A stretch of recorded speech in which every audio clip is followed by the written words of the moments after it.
I will talk about Cosby, who you can't talk about anymore. But Let's talk about him. Here we go. I'm with you.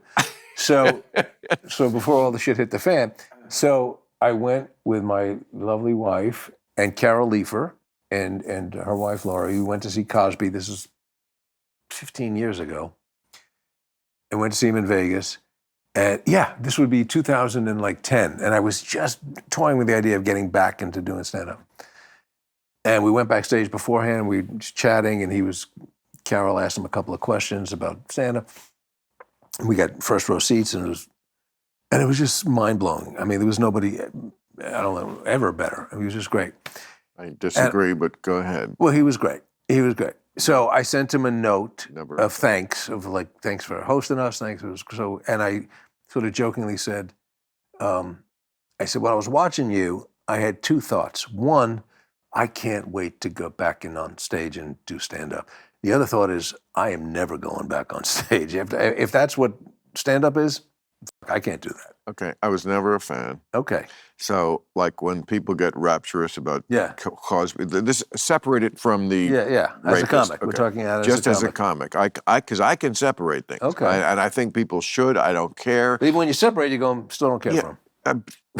I wish the hell he'd No, be I a mean, what horrible I'm person. saying is like R. Kelly, I play him every day if I want to. It has nothing to do with the music. The music didn't rape anybody. Michael Jackson, I could make a case why we shouldn't listen to it's bullshit. But what are we talking about? We were talking about Cosby. Cosby, okay. Norm Crosby. Right, I blame We're talking about Norm Crosby. No, but let me finish. So my point was, I wrote this thing of being inspired. You can have two thoughts. One is like, wow, I want to do that. And the other thought for me was, that's state of the art. I'm not going to be able to do that. It just says how idiosyncratic humor is because, like, again, even before the unpleasantness, just as a comic, I just never thought Bill Cosby was funny. Okay. I just, it's just, all right. And the next thing you're going to tell me, Soupy Sales wasn't a genius. The names you pull out are perfect. So, Soupy Sales. And Jerry feels the same way. I know about Cosby. Yeah, I know he does. Yeah, or at least he did. I guess he. But so anyway, the end of the story, and it's not even a story at this point. But I sent him this note to say jokingly, "I can't wait to get back," or "I'm never going to do it." I can't wait to get back, and I'm never going to do it again. Like 2 days later, I get a call, 9:30 in the morning. Paul Reiser, I say, yes, woman. She says, "Please hold for Dr. Cosby." Dr. Cosby. I go, "Oh, it's my my cardiologist."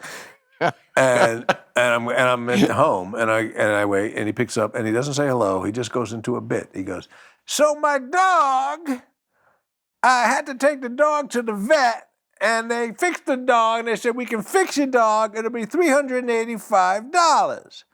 I said, the dog cost me $42. Why would I spend $600 on it, $42? And then he breaks that voice and he goes, "So you see what I'm doing, Paul? You can talk about you can talk about where did you get the dog? Why I went, what's happening here? Cosby's calling me at home, and what he was doing was like, it sounded like you needed a push on your bicycle. Here. From you? No, he was like basically saying, it sounded from your note like you wanted to get back into it. I'm going to give you a little tutorial." Right. And he said, "By the way, I just made that shit up. If you like it, take it." And he goes, "Give it to someone." And I went upstairs to Paul. I went, "You're not going to guess where I was for the last 25 minutes." But anyway, that was, again, to my point of comics can be very supportive of each other. And to my point, it's a shitty joke, okay?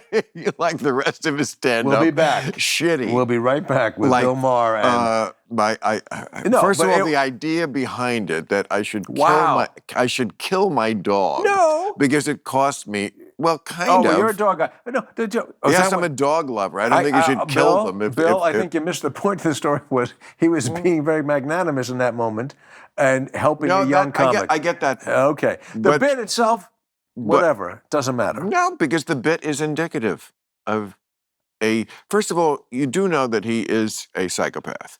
I mean, I could tell you stories. I was telling you a story about comedy I thought you would enjoy. No, I did. Move on. What? No, why? I don't know. Because Can I tell you my side of Bill Cosby? We have a commercial? Can I tell you my side of Bill Cosby? I would like to hear it.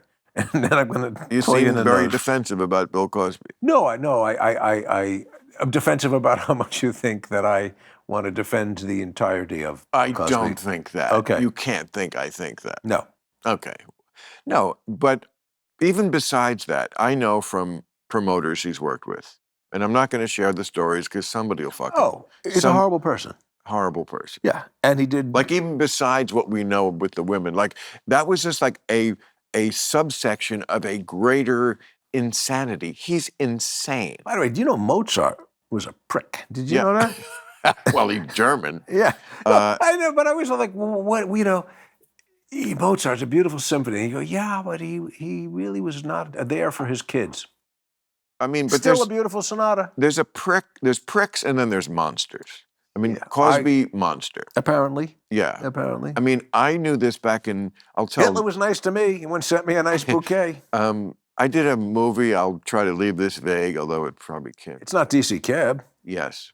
I did a movie in You still in that? 1983. I remember. We were very impressed. Somebody who worked on it had recently worked with Mr. Cosby and said to me, you know, for the first 3 weeks, he tried to fuck me. And when that wasn't going to happen, he made the rest of my life on that movie a living hell.